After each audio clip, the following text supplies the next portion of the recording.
Hello everyone, I am the Phoenix Paladin, and what I want to do right now is do my state of the game address. My game sense is telling me that we're getting close to the end of the game, and I just wanted to go ahead and give what some of my thoughts are about the storyline and some of the game mechanics and whatnot. The story so far, I'm really liking it. I think it's told really well. I think it's a really good story, and uh, and the way they reveal things in such a subtle way through the notes and whatnot, I think it's done really well. Like I said, I think it's a really good story. Right now, the voice you hear on the phone, I suspected that it might be the orb that he come across. Well, I got two theories on that. Now, theory one, the voice on the phone is the voice of the orb because some of the notes had mentioned that when he found the orb or the stone egg or whatever he was referring to the orb out of the Aztec temple he found in Mexico, that it kind of resonated with some kind of energy that he thought might be cleansing him, and a voice spoke out of the orb to him, and so that's why, you know, I'm kind of thinking, well, maybe the voice on the phone is the orb itself talking to him and told him to make this machine and make the sacrifices and in order to get the vitae or whatever to power the orb and the machine. Now, there's a lot of problems with this theory, and the biggest one would be that in the first game there were two orbs. There was the one that Daniel had, and there was the one that Alexander had done experiments on and broke it. He had shattered his orb. So there were two orbs in the first game. Neither one of them were sentient beings. They didn't have voices, they didn't talk, they didn't have motives. They were simply inanimate objects of great power. And it kind of described them as something that didn't seem to belong in this realm or whatever. And whenever Alexander or Daniel or anyone else tried to tinker with the orb or do experiments on the orb, the shadow would come and kill that person because apparently messing with the orb is putting this universe at risk or whatever. That's not happening in this game. There's no shadow. Oswald Mandus clearly had an orb. He was using it to power this machine to create the monsters, and there's no shadow coming. And the only explanation I can give for that is because he never did test the orb or tinker with the orb. The orb spoke to him and he listened to the orb. He took orders from the orb, which is really strange to me. And so I've got there's some problems with this theory with the orb speaking because the original orbs did not speak. And that's why I have the second theory now. The second theory is that Mandus is lost his mind. He's out of his gourd. He's crazy. And you can clearly see from even before his wife died, he was a very eccentric individual because he had installed in all the walls of his house peek through fake paintings and mirrors. And he even said that he watched his wife bathe through one of these holes. Now, to me, that's kind of crazy. I mean, for one, you're married to her, it's your wife, you shouldn't have to be doing it secretly. So he was getting a kind of a thrill or something watching her without her knowing that he's watching her or something. So that's kind of creepy. And he's obviously an extremely intelligent man and very eccentric, and when she died that kind of pushed him over the edge. And you can see in every room in the house, in all the drawers you can open, the side drawer has like 20 bottles of wine or alcohol or something in them. So he was clearly depressed, clearly under extreme stress from his wife passing. He never got over that. He was eccentric and kind of nutty to begin with, and I believe that pushed him over the edge on top of having financial problems and all that whatnot, all compressed together. So, what am I getting at? What I'm getting at is whenever he goes into a room that has a phone in it, the phone rings as soon as he gets to it. Now, this is 1899. There's no surveillance video technology at all. So the only two ways you could explain how the voice knows he's at that phone is one, the voice is the orb and it's in the machine. So the orb knows everything that's going on in the machine, which the entire facility, even the house, is part of the machine. So you could say that's how the voice knows. The other explanation is the one I find more interesting, is that Mandus has a split personality. Now, so when he goes into a room with a phone, in his mind, the phone rings. Now, the phone's not actually ringing, but in his mind it is. So he answers the phone and he hears a voice, but that voice is part of him. It's his other personality talking to him. So, and you can go back to the very first time the phone rang. The phone rang, he answered it. What did the voice say? It said, "Precious eagle cactus fruit, help us." And then click, he hung up. Now, he didn't say anything in response to that. And the only way I can reason this out is because I'm guessing that the other voice is his other personality. So, whatever it says, I don't know what happens in the mind of someone that has split personalities, but the kind of nonsense communication that goes on in the subconscious or whatever, you know, that might be something how that is. I don't know. But he didn't question that, which I thought was strange. In the note that you found where it said he found the orb and the orb spoke to him, he could just be projecting that other personality, that other voice in his mind. He could be projecting it onto the orb because the orb, he senses such a great power from the orb that he's just projecting that onto it. So he's giving the orb a voice, the voice that he already had in his head. So he's just creating this persona for him to talk to, for him to take orders from. Now that's just what I think, and you know, everybody's got their own theories or whatever because of the way the story is told.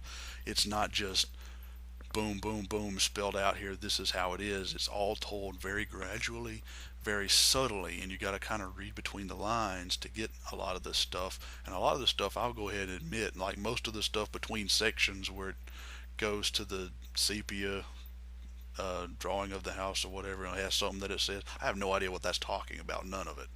So there's a lot I don't understand, but that's kind of what I'm thinking is going on in the story so far. I'm leaning towards the voice being uh, a part of Mandus's own personality, another personality, a split personality that he just projects onto the orb. And through projecting it onto the orb, he also projects it onto the machine itself. Um, Mandus mentioned creating a new god, a better god. He was talking about the machine, or was he talking about the orb? He was, because the orb, going back, he got out of an Aztec temple where the ancient Aztecs would carve out somebody's heart and offer it as sacrifice while it was still beating. You know, they did, and supposedly they did that because of the orb. They thought they could stop the sky from falling if they did that. And obviously, there's some kind of influence from the orb. Whether or not the orb spoke to the Aztecs or not, I don't know. Right now, I'm just leaning towards they got the, that it had an influence on them to go that route. Let's see what else in the story. Um, Obviously, the children are dead. Mandus probably killed them first. There was a note that said he brought the orb home, set it upon the mantelpiece, and went about restructuring his servants. So his servants were probably the first people that he killed. I'm guessing that's why there's blood and saws and stuff in the walls of the mansion. That conveyor belt, he probably took them and cut them up and put them through there to go further into the factory where he would go back and do stuff to them there. So he killed his children pretty soon afterwards, after that, and I don't know if it's because now he said he'd killed them because he thought he could save them from this corrupt and painful world. But he also mentioned using the Brennenberg compound, the liquid that uh, the man's severed head he used to bring it back to life. So apparently he was had some kind of plan to bring them back, but not after he got his machine ready to stop the apocalypse or whatever. It's not really clear what the purpose of the machine is. We know a lot of the things that it does. For one, it processes pigs. It processes meat like it's pictured to do. It processes meat.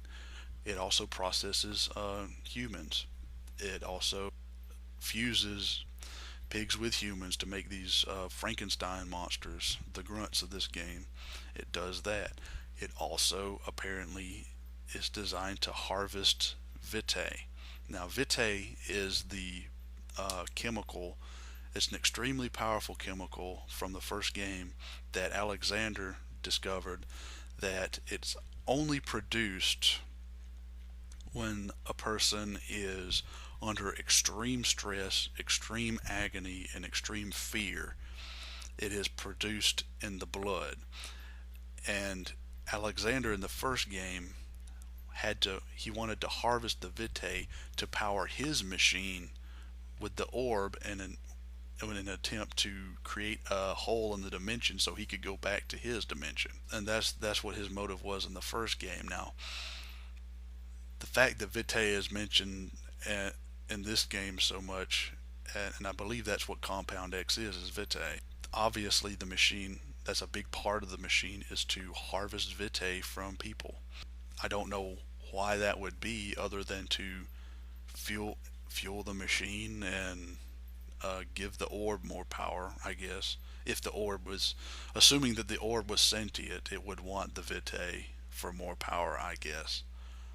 I don't know. I'm kind of on the fence with that theory, that the orb itself is sentient, that that's the voice that's talking to him, and that it wants to be like a god or something, like in the ancient Aztecs. I don't know. I don't know. It's so there's so much going on, and you have to do so much reading between the lines, again, because of the way the story is told so subtly. But this is just some of my thoughts. I could be wrong. It's just from what I've seen so far.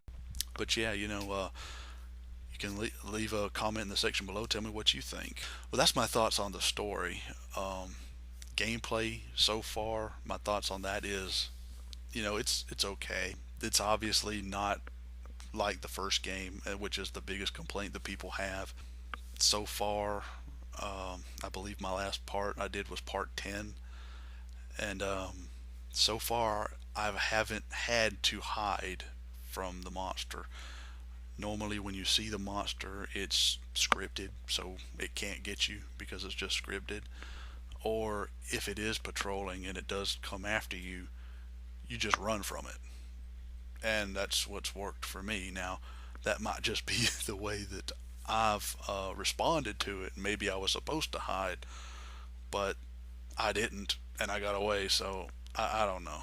A lot of the elements from the first game, mostly the hiding, not being able to interact with hardly anything. In the first game, you could literally pick up anything in the game. There's no inventory.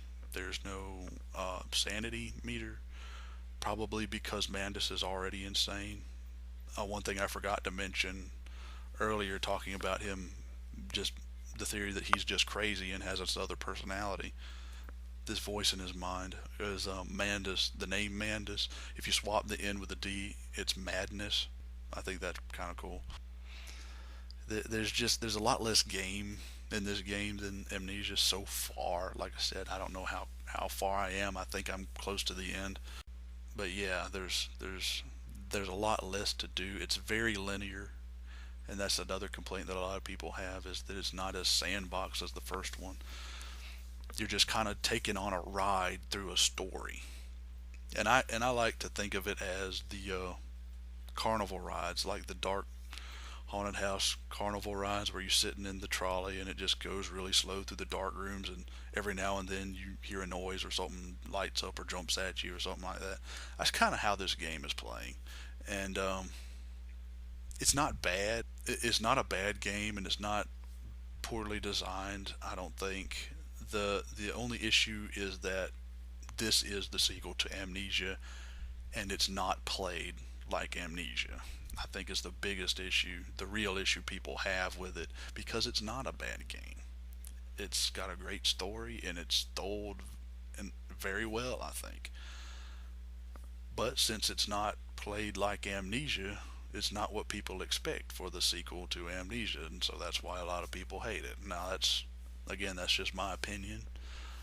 Take it for what it's worth, which is not very much, probably 2 cents is all. So, but anyways, I've rambled on for far too long. But I just thought, I'd just take the time and give my thoughts on the game so far. But I'll see you guys in the next episode. I am the Phoenix Paladin. Later.